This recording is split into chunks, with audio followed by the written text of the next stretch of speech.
Hey guys, Lukey here, coach of your Olivine City Beacons, and this is the wrap-up for DPDL Super Low Tier, my final Gen 8 draft team.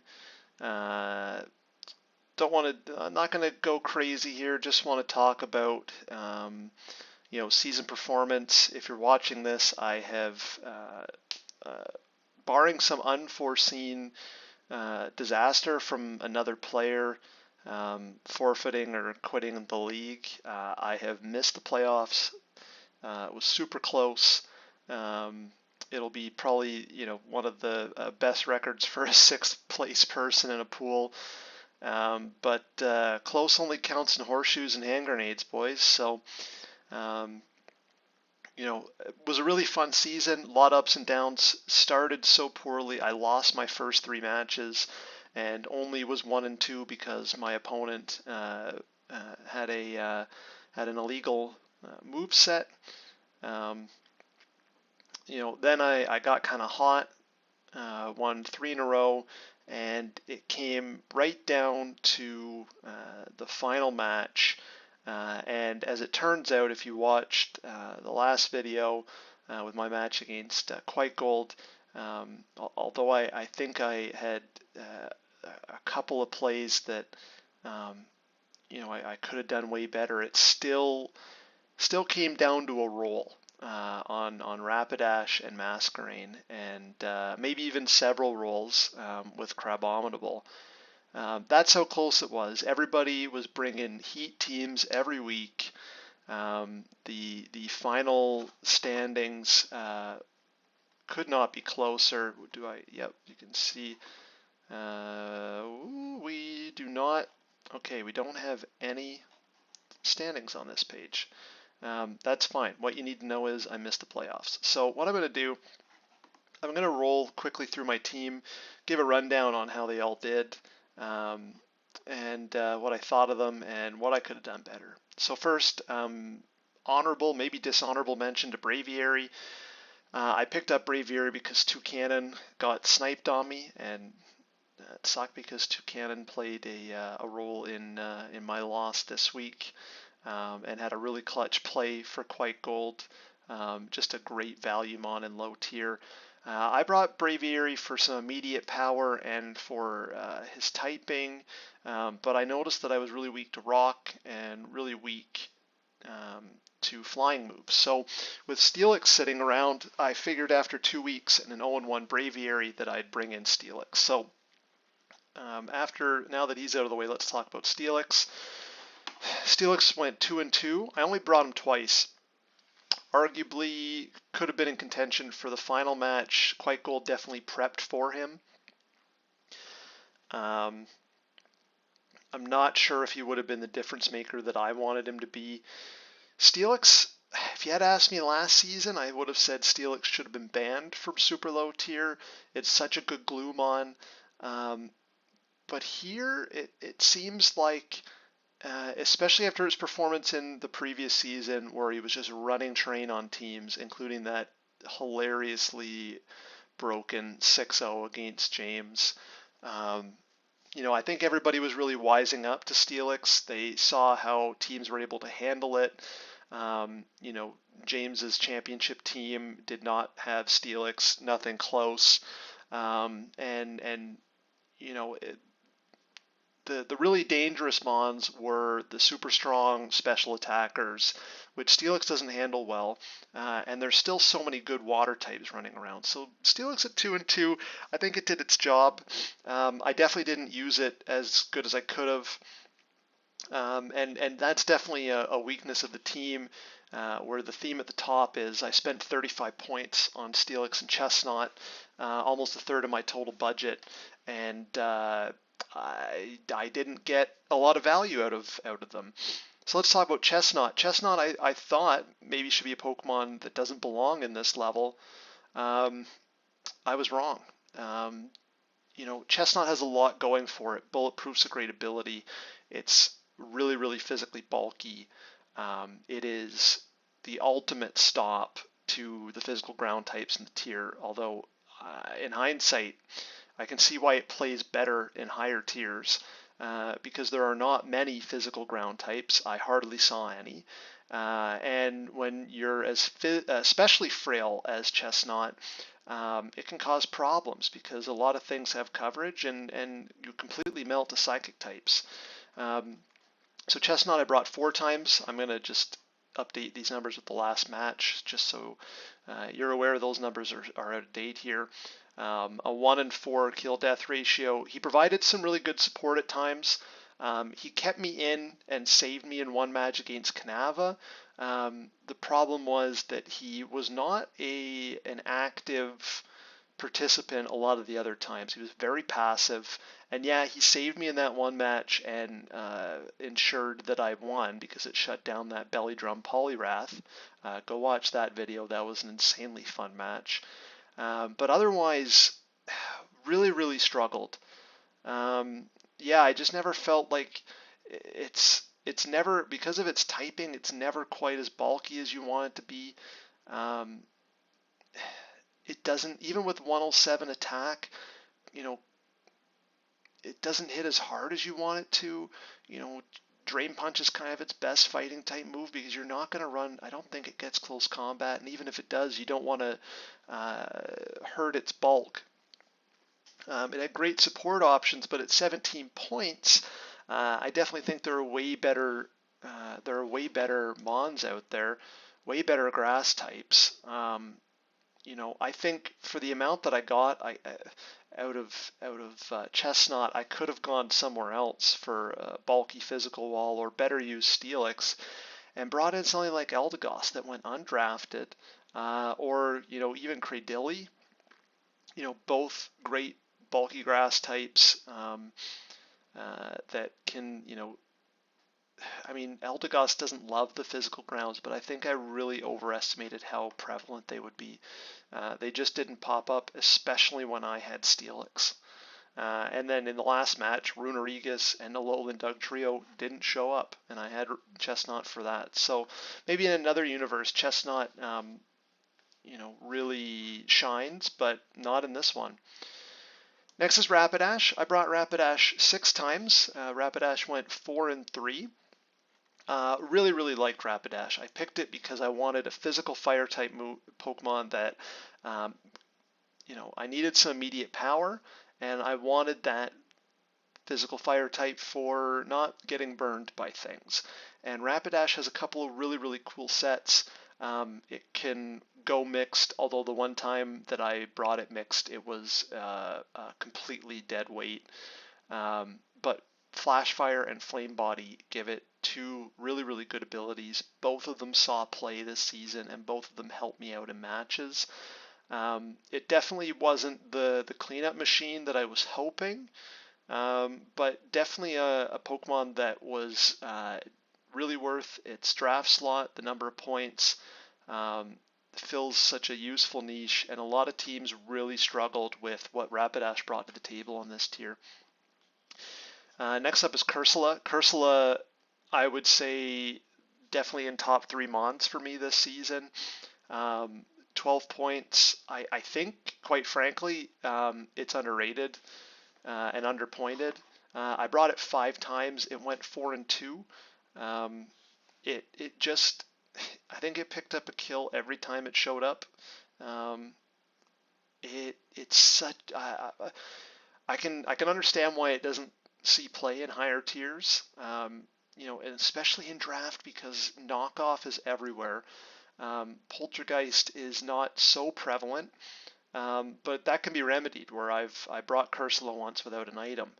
I didn't take advantage of weak armor. I think even with the speed boost, it's not that great, and Cursula doesn't want to take physical moves anyway. And Cursula, in hindsight, could have been even more valuable. I really struggled against both Delphox and Mr. Mime Galar, 2 of the Pokemon that I think are the best in the tier, because Psychic is such a good typing, and having those strong secondary special stabs. There's just so few teams that can handle that, and if you've been watching around the league this season, Mr. Mime Galar particularly, especially on James's team, has put in so much work, but otherwise is just always a threat. It's a rapid spin away from cooking you. And its evolution, Mr. Rhyme, completely demolished me week one. You know, feigning its support set, rapid spinning, and then nasty plotting. All it needs is those moves and then Psyshock and Ice Beam, and basically no team in Super Low has an answer. Cursula might be one of the few Pokemon in the tier that could actually fill that role by going physically bulky. You handle the Psyshock, you've got the special bulk.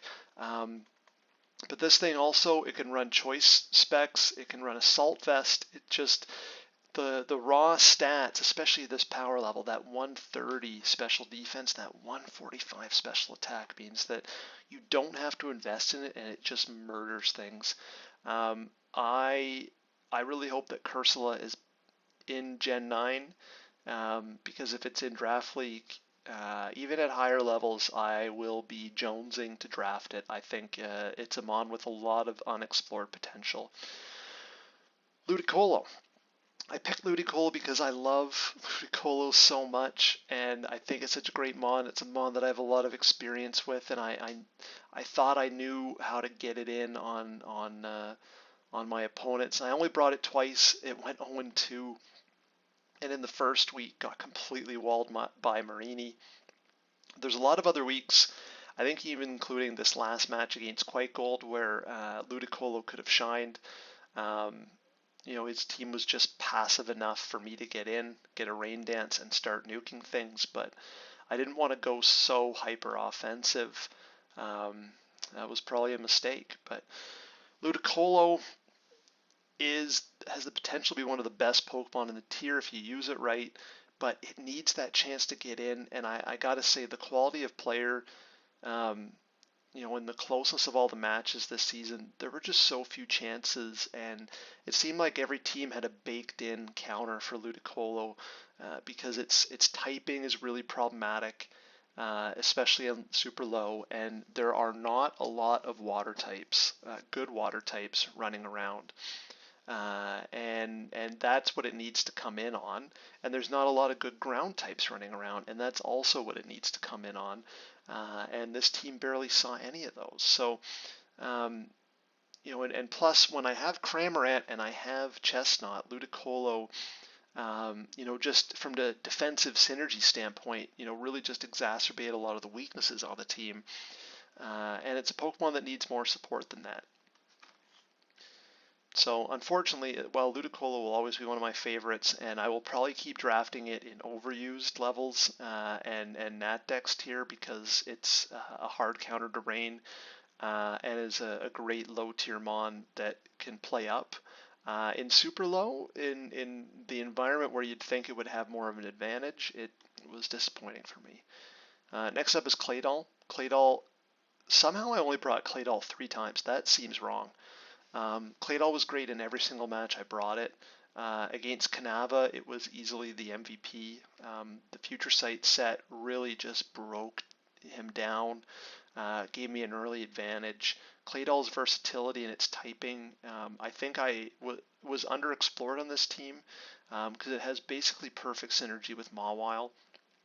And you know, all the utility, it was exactly what I wanted it to be. Somehow I didn't bring it enough. Maybe that makes a difference to my record, who knows. But also it helped set up Crabominable for a Trick Room sweep that was almost perfect in the final match. But definitely no regrets about Claydol. I think James dropping it down a point this season, in the tier, I think it's probably a mistake. I think it's more valuable than that. Just a really, really useful mon, really good glue mon in a format where you're trying to compress rolls. Wigglytuff, another Pokemon only brought twice. The curse of having 12 mons is I got kind of comfortable with certain groupings, and Wigglytuff was just with Cursula, you know, and not a lot of dark types to worry about. I think I really overestimated that. And Mawile handling any other dark types, Wigglytuff just didn't find a home on the team. Its ghost immunity didn't matter. My team had other answers for the ghosts in the tier. It's not like there's Dragapult running around where it has that niche potential counter matchup. It went 1-1. It got a KO. I think it's still a great Mon. Um, just didn't fit on this team. Next up is Mawile. Definitely next up in my top 3 Mons on the team, I would say, with Cursula. Mawile, I love it to death. It has the wall breaking power, but for the hacks would have ended the match against Tiger that I only won on a technicality. Such a broken typing, intimidate and physically defensive means it can come in on so many things. It can chip things down with knockoff and put up rocks and even hit things for chip or revenge with Sucker Punch. And I didn't get to use the Wall Breaker set. And I think if you're watching James' team this season, he drafted Mawile in the other division. He's really put Mawile to good use. The Sheer Force and Fire Blast is a surprisingly cool option. I didn't have a need to bring something like that, but this Mon, I think, even with a bump up to 7 points, still under tiered. And it's a 3 and 4 kill death ratio, I think, undersells how good it was. So next, surprise MVP of the team, Ampharos, 6-point mascot pickup. You know, there are better electric types out there, but I don't know if there's a better electric type for the cost than Ampharos. And as it turned out, you know, a big thing this season was raw stats really playing a big part. Ampharos has great bulk, 90, 85, 90 defenses. That 115 special attack means that uninvested, it hurts things. And, you know, if you can get past the fact that it's got a garbage move pool, it ended up being a really, really good Mon. I brought it 4 times. It went 0-1 the first week, and then 6-1 in the other 3 matches. It straight up won things. I think if I had have brought it instead of Duosion in my last match, that I make the playoffs because it takes out Clawitzer and Masquerain. So Ampharos was not only the surprise Pokemon and the MVP of the team, I think, in terms of just picking up kills and taking hits and doing a lot of good things. But it really surprised me. You know, it shows that electric typing is so good offensively, and I should have used it more. So next is Cramorant. Cramorant is my bulky water. I was really, really happy with how Cramorant turned out, going 3 and 3. Had some really great moments, especially against Ryan, getting off multiple Gulp missiles.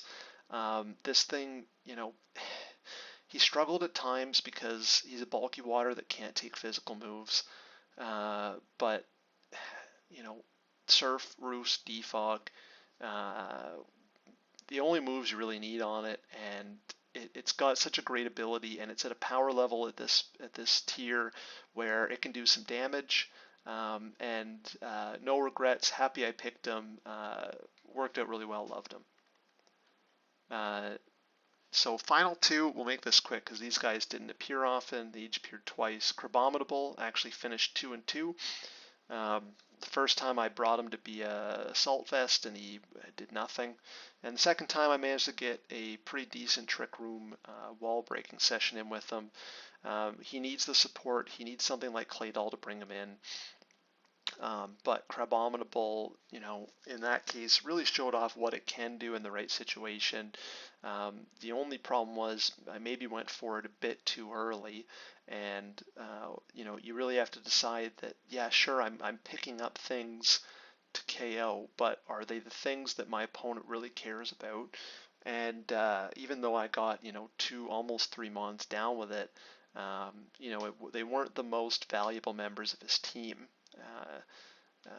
And you know, so I don't know. I think Crabominable, because of its typing, because of the support it needs, it's fairly tiered. It's, you know, it has very little defensive utility.